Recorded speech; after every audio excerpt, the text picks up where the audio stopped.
नमस्कार, मी आरती सावंत। पावसाळा सुरू झालेला आहे, तर आज मी कोकणातून सुकी बोंबील आणि बटाटा घालून केलेली थपथपीत अशी भाजी आणि त्यासोबत पौष्टिक अशी भाकरी आहे। एकदम गरमागरम आणि मऊसूत आहे। तर चला तर मग रेसिपीला सुरुवात करूया। आज मी तुम्हाला सुकी बोंबीलची बटाटा घालून केलेली भाजी दाखवणार आहे। तेही वाटप घालून करणार आहे। हे सुके बोंबील मी साफ केलेले आहेत, हे बघा। आणि आता ह्याचे मी एवढे घेतलेले आहेत। आता ह्याचे 2 तुकडे करायचे आहेत। विळीने कट करत आहे, हे बघा।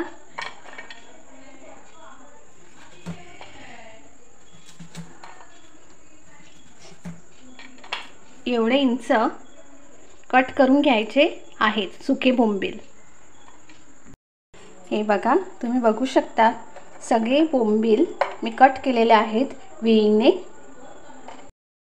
कढई गरम झालेली आहे। आता आपल्याला हे सुके बोंबील जे कट केलेले आहेत ते कढईमध्ये किंवा तव्यावर तुम्ही भाजलात तरी चालेल।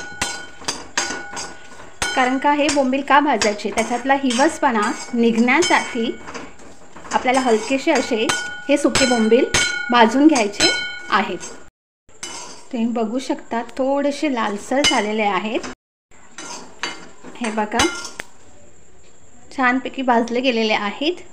आता मी गॅस बंद करते। टोप घेतलेला आहे लहानसा आणि त्याच्यामध्ये पाणी घातलेलं आहे। आपण जे आता सुके बोंबील भाजलेले आहेत त्या पाण्यामध्ये आपल्याला घालायचे आहेत। सुके बोंबील पाण्यामध्ये 2 ते 3 मिनिटं भिजत ठेवावे। हे बघा, सुके बोंबील चांगले भिजले गेलेले आहेत। आता आपण हे पाण्यामध्ये स्वच्छ धुवून घ्यायचे आहेत हे भिजवलेले सुके बोंबील। फोडणीसाठी मी 1 टोमॅटो घेतलेला आहे, तो बारीक चिरलेला आहे। 1 मध्यम आकाराचा बटाटा घेतलेला आहे, त्याची साल काढून मध्यम आकाराचे अशा फोडी केलेल्या आहेत। मी वाटप घेतलेला आहे, कांदा खोबऱ्याचं हे वाटप आहे, 1 मोठा चमचा घेतलेला आहे। आता मिक्सरच्या भांड्यामध्ये वाटप घालत आहे। आता गरजेनुसार पाणी घालत आहे। आता मी वाटप बारीक करून घेणार आहे।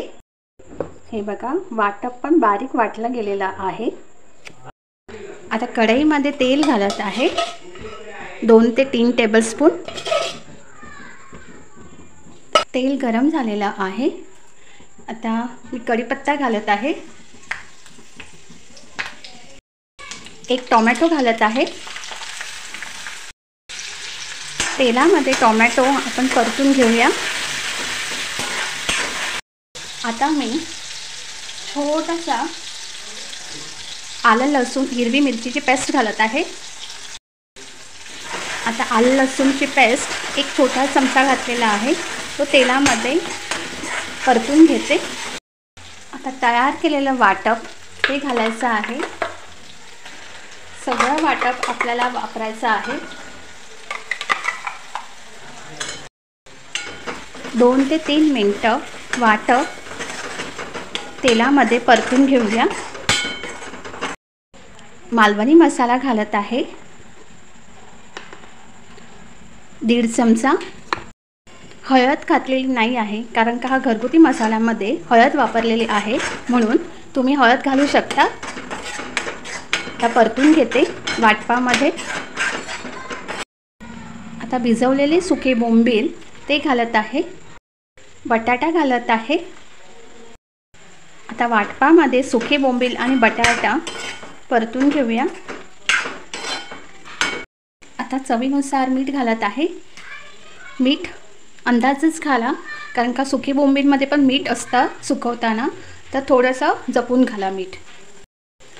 आता मिक्सरच्या भांड्यामध्ये पाणी घातलेलं आहे। आता तेच मी पाणी घालत आहे। कोकम घालत आहे, 2 कोकम असे तुकडे केलेले आहेत। आता मिक्स करून घेते। आता मी झाकण ठेवते आणि स्लो गॅसवर सुकी बोंबील आणि बटाटा शिजवून घेते। आता मी झाकण काढते। मस्तपैकी उकळी आलेली आहे. ढवळून घेते. अजून शिजायचं बाकी आहे. बटाटा पण शिजलेला नाही आहे. परत झाकण ठेवते. आता झाकण काढते. टोटल 10 मिनिटांनी चेक केलेलं आहे. हे बघा, बटाटा घेतलेला आहे, सहज तुटत आहे. बोंबील पण चांगले शिजले गेलेले आहेत. मिक्स करून घेऊया. आपली तयार झाली सुके बोंबील आणि बटाट्याची थपथपीत अशी भाजी. सुके बोंबील आणि बटाटा घालून केलेली चमचमीत भाजी मस्तपैकी झालेली आहे. सोबत पौष्टिक अशी भाकरी आहे, गरमागरम भाजलेली आहे आणि मऊसूद आहे.